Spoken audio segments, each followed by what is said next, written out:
This week, the Best of West talent show. We interview the prom royalty candidates. The baseball team takes on Millard South. And two of our reporters go on a mission to find the best pizza joint in Omaha, all here on the MWHS Wildcat News.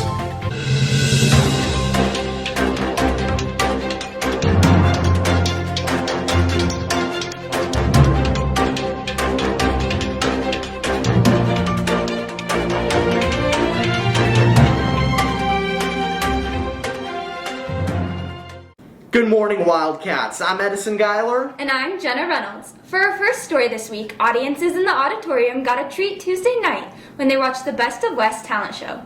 From dancing to singing to rocking out, many students showcased their talents in this one-of-a-kind performance. Here's Anna Blumenthal and Dana Summers.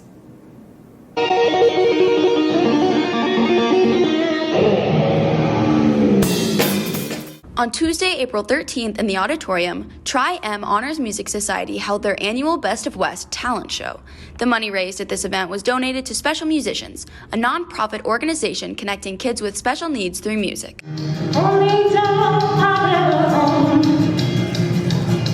Last year we did not have Best of West because of COVID, so there have been a lot more steps and a lot more hoops we had to jump through because we really were starting from scratch this year. Despite the obstacles, the show ran smoothly with 3 guest judges, Michael Catron, Jeffrey Gerke, and Brooke Phillips. It was cool because there's just like 3 categories that everybody is judged on. So you've got like creativity, the execution of the act, and like the stage presence, and you add that all together, 1 out of 10 for each. After all 13 acts of the show, a 5-minute voting period left time for the judges to choose 2 winners.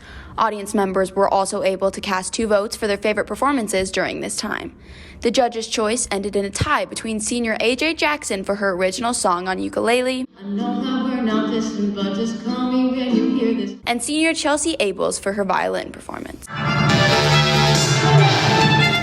Runner-up for audience choice was senior Dominic Zolan for his original song on piano. Let's go for a walk in the moonlight.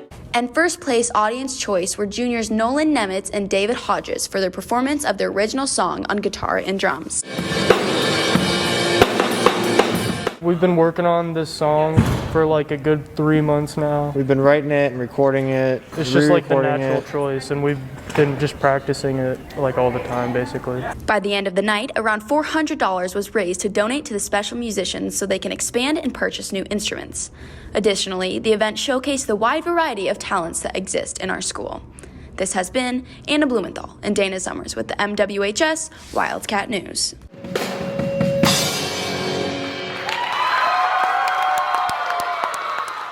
Prom season is in full swing, and with the celebration less than 2 weeks away, students can now vote for their favorite prom royalty candidates. Voting opened just this morning, and you should have received an email with the voting form. The form will close next Friday by noon. And if you need some extra guidance on who you should vote for, our reporters Annabelle Harshbarger and Caden Roth interviewed the royalty candidates so you can learn more about them in our next story.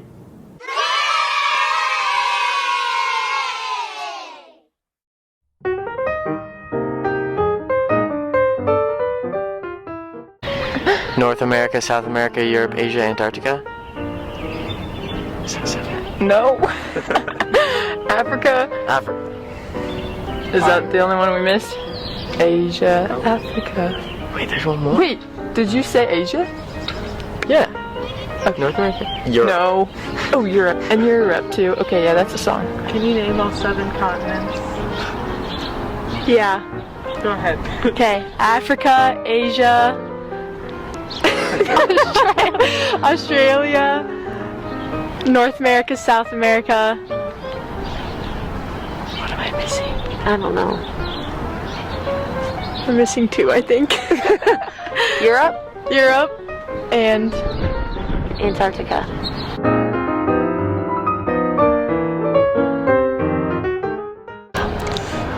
Say the right answer. Say the right answer? Yeah. What's the right answer? Scott Pilgrim vs. the World. That's right answer. It's just awesome. Everything about it. Love it. That's so hard. I'll say I like Shrek. That's a good one. Jeez, that's so hard. Probably Anchorman.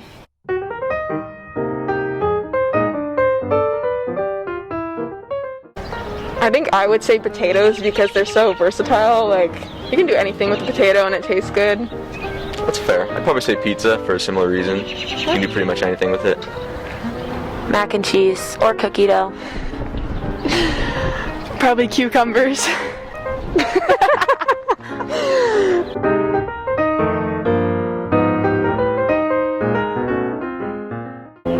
Wyoming, because it already does not exist. You've never met a person from Wyoming, and if you have, you're lying. No offense if you're from Wyoming, because you're not. Iowa. That's all you need to know is Iowa. I think Iowa. There's no, I was gonna say like Wyoming or something, but Wyoming's sick. Wyoming's sick. Everything about Utah's Wyoming, sick. The mountains, the scenery. There's nothing cool about Iowa. I was just a knockoff of Nebraska.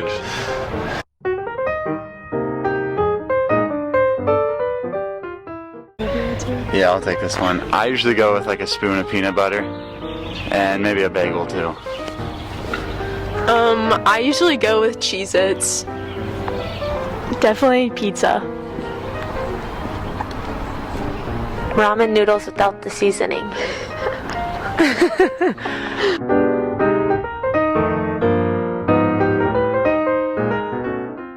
Cereal is definitely not a soup. That's what I would say. Like, what? Have you ever heard that before? No. Like, it's sweet.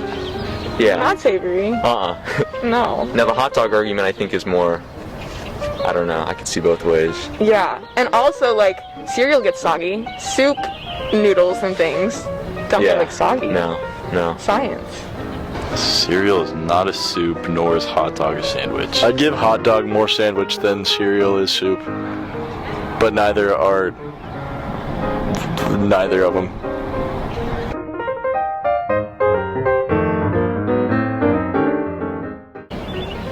Performing in show choir, probably my favorite thing, most memorable.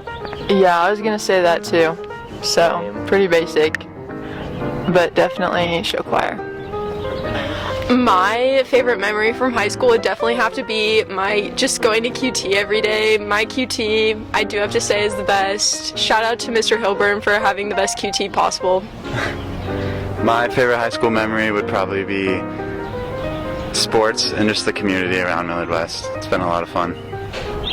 I would say my favorite high school memory is going to Washington, D.C. with my journalism class last year. That was just a blast. I got to know more people and get more involved in journalism, so I really like that. For me, I'd say the band went on a trip the summer before my sophomore year to Hawaii, which was a really cool experience because, I mean, that's awesome. Going to Hawaii in the first place is fun. Doing it with friends is even more great. I'd say the back to school dance. I was gonna say, yeah, the dances for sure. Probably just senior football season. I would just say football in general, yeah. Yeah, probably just football in general. A lot of memories, a lot of good friends. Great time.